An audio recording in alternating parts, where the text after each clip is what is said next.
ঈদ মোবারক।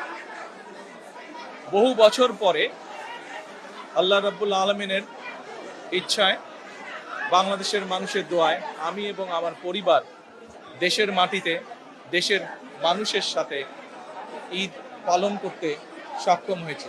তার জন্য আমি প্রথমেই আল্লাহ রাব্বুল আলামিনের দরবারে শুকরিয়া আদায় করছি। আমি এই দেশের একজন নাগরিক হিসাবে আল্লাহ রাব্বুল আলামিনের কাছে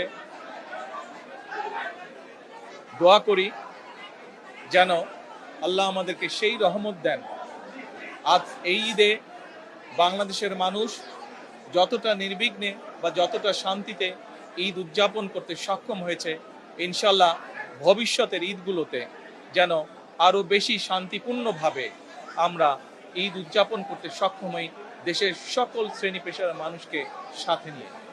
একই সাথে আসুন এই ঈদে আল্লাহ রাব্বুল আলামিনের কাছে আমরা রহমত চাই, যেন আল্লাহ আমাদেরকে সেই রহমত দেন যাতে করে আমরা বাংলাদেশের মানুষের সেই প্রত্যাশিত সেই বাংলাদেশকে ধীরে ধীরে গড়ে তুলতে পারি।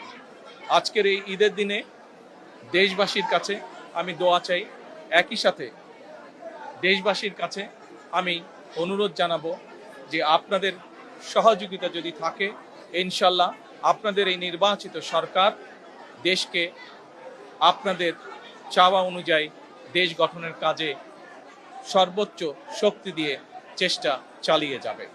সকলকে আমি আবারও ঈদের শুভেচ্ছা জানাই।